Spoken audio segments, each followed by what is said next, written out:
Notre site d'ailleurs a été classé dans le top 3 sur une analyse de Green Metrics qui place notre marketplace parmi les marketplaces les plus responsables en termes d'empreinte carbone. Dans le rendez-vous initiative, nous recevons Stéphanie Léonore, la responsable impact et RSE chez Greenwiz. Greenwiz, le leader du e-commerce bio. Bonjour Stéphanie. Bonjour, merci pour l'invitation. Et bienvenue donc dans cette interview en direct radio et visio de Radio Mont-Blanc.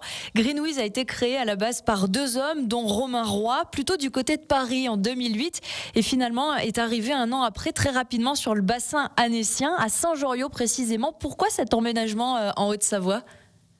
Alors, ils ont tous les deux décidé de déménager en Haute-Savoie, déjà parce que Romain Roy, le fondateur, est originaire de la région, donc il avait envie de revenir vivre ici et de revenir à ses racines. Et le hasard a fait que son associé de l'époque avait également envie de s'installer dans la région. Et il trouvait aussi que venir au naturel d'ébauche, ça faisait beaucoup de sens par rapport à l'activité. Alors effectivement, donc du côté de Saint-Joriot précisément pour la Haute-Savoie, comme on le disait, en quoi est-ce que ce lieu il est RSE selon vous, Stéphanie Léonore ? Ce lieu, il est RSE déjà par le cadre idyllique dans lequel on a la chance de travailler. Donc, on est vraiment au bord du lac d'Annecy. On a la chance d'avoir la piste cyclable qui nous permet de venir chaque jour à vélo, de pouvoir aller se baigner le midi durant l'été.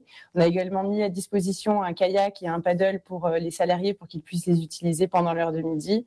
On va courir ensemble. Enfin voilà. En tout cas, c'est un emplacement qui permet de bien conjuguer l'équilibre vie pro vie perso. Alors on l'a dit, Greenwiz, c'est le leader du e-commerce bio et éco-responsable. Il n'y a pas de magasin, mais d'où viennent ces produits bio que vous vendez, en précisant qu'il n'y a pas que de l'alimentaire non plus ? Bien sûr. Donc les produits qu'on vend, en fait, ils viennent de fournisseurs et de vendeurs qu'on sélectionne sur des critères exigeants, des critères de certification et de labellisation, donc qui passent du label agriculture biologique à Déméter, à l'Eurofeuille ou encore Biocohérence. Et les produits qu'on vend sont à 65% français. Et en fait, on a un raisonnement un petit peu comme par cercle concentrique qui permet justement d'aller du plus local, ensuite au régional si on n'arrive pas à trouver les produits dans l'assortiment. Et ensuite, vraiment, si on a envie de pousser un petit peu, on va jusqu'au cercle européen. En tout cas, au maximum, on essaye de sourcer localement. Stéphanie, Greenwiz a été racheté en 2016 par le géant Carrefour. Ça a eu quel impact, ça, pour la marque ? Ça nous a permis justement de partir à l'assaut de l'Europe. Grâce à ce rachat, en fait, on a gagné en force de frappe. On a également pu racheter une entreprise en Espagne et une en Italie. Et ça nous a également permis de créer des synergies avec le groupe pour justement travailler ensemble à faire évoluer cette consommation responsable qui nous tient tant à cœur. Et faire partie d'un groupe, ça nous permet aussi de garder nos valeurs. En fait, nous, ça n'a rien changé pour nous à ce niveau-là, mais on a quand même des univers qui sont assez différents finalement. Carrefour reste sur la distribution, la grande distribution. Nous, on est sur le réseau distribution bio spécialisé. Donc, ça nous assure aussi une autonomie dans l'assortiment de nos produits et dans ce qu'on a envie de prôner.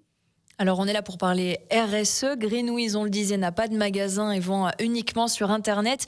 En termes de pollution, on connaît désormais l'impact de la consommation Internet. Même envoyer un mail, ça pollue.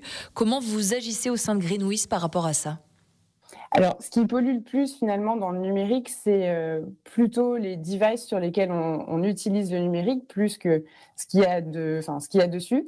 Et faut pas remettre tout sur le mail forcément. Donc, l'impact numérique, nous on l'a travaillé par le biais de l'éco-conception. Donc, on a formé nos web designers et nos développeurs justement pour qu'on puisse ensemble travailler sur ces questions d'obsolescence. Et notre site d'ailleurs a été classé dans le top 3 sur une analyse de Green Metrics qui place notre marketplace parmi les marketplaces les plus responsables en termes d'empreinte carbone. Et vous êtes justement en plein bilan carbone en ce moment, Greenwiz. Effectivement, on est en plein bilan carbone actuellement. On attend les résultats avec impatience. Et vous êtes en train, ça c'était intéressant aussi, c'est ce que vous m'avez dit quand on préparait l'interview, d'identifier finalement le bilan des émissions évitées. Tout à fait. On s'est posé la question justement de faire un bilan carbone simple, donc scope 1, 2 et 3, qui permettait donc de recouvrir toute l'activité. Et en fait, on a voulu aller un petit peu plus loin en se posant la question de, grâce à notre activité, quelles émissions permettaient d'être évitées du fait qu'on vende des produits qui soient éco-responsables. Alors, il y a eu une adoption de la loi Pacte en 2019 et Greenwiz qui a obtenu son changement de statut 2021 pour devenir la fameuse entreprise à mission. C'est un statut spécial finalement. Ça représente quoi ce statut pour vous ? Ces statuts, ça a permis vraiment d'ancrer la stratégie RSE au sein de l'entreprise. Avant, on avait l'habitude de fonctionner un petit peu au feeling, de créer des initiatives au sein de l'entreprise. Le fait de changer de statut, ça a permis vraiment de démocratiser cette stratégie au sein même de l'entreprise à tous les niveaux, donc que ce soit au niveau du comité de direction, que ce soit au niveau des salariés et donc leur fiche de poste, de pouvoir justement créer des objectifs qui sont liés à nos objectifs statutaires. Et ça nous a permis aussi d'avoir un comité de mission qui a on va dire, c'est quelque chose de légal qu'on est obligé d'avoir quand on change de statut. Et c'est très intéressant parce qu'on fait venir un organe supplémentaire dans l'entreprise, qui est un organe de partie prenante externe, qui vient nous challenger justement sur les décisions qu'on prend. Et donc aussi, vous parliez de la partie légale, quand il y a un changement de statut comme ça et qu'on devient entreprise à mission, il faut lancer un bilan. Il y a le premier audit là qui est en train de se faire, c'est ça ? Oui, on a eu le premier audit sur janvier et février de cette année, parce qu'on est passé société à mission en avril 2021. Et donc, pareil, comme pour le bilan carbone, on attend le verdict de notre organisme tiers indépendant avec impatience. En attente des résultats, il y a une autre initiative qui est importante aussi, Greenwiz, qui a participé à la Convention des entreprises pour le climat. C'était en septembre 2021. C'était quoi finalement et c'était quoi l'objectif de ce rendez-vous ? L'objectif de ce rendez-vous, c'était de réunir 150 chefs d'entreprise avec leurs binômes, souvent des responsables RSE, qui venaient en fait s'engager sur une feuille de route à 2030 pour engager le monde économique dans une transition écologique. L'objectif aussi, c'était que chacun prenne sa claque écologique, comme on aime bien le dire dans les participants. Ça a permis de créer aussi une communauté d'entreprises qui ont envie de changer, qui ont envie de s'engager et d'aller plus loin que la simple RSE à la papa. Et donc, nous, on est parti sur une feuille de route qui est à visée régénérative. Donc, c'est un business model qui permet de dégager des impacts positifs nets pour la planète et la société. Vous parliez de claque, Stéphanie Léonor, suite à cette convention des entreprises pour le climat. Je crois que Greenwiz, vous l'avez eu, la claque justement, et vous avez pris d'autres initiatives pour aller encore plus loin à la suite de ça. Tout à fait. La claque, elle permet une grande humilité, parce qu'on est arrivé dans la convention des entreprises pour le climat en se disant que, bien évidemment, on vendait des produits bio, donc on n'était pas les pires. Et on s'est rendu compte que, en fait, justement, on avait encore beaucoup de choses à faire pour répondre à l'urgence climatique telle qu'elle est aujourd'hui, telle qu'on la connaît, et on ne peut plus fermer les yeux. Donc, on a besoin aussi de s'engager et d'aller encore plus loin. Donc, ça se fait via cette feuille de route de la régénération de notre business model.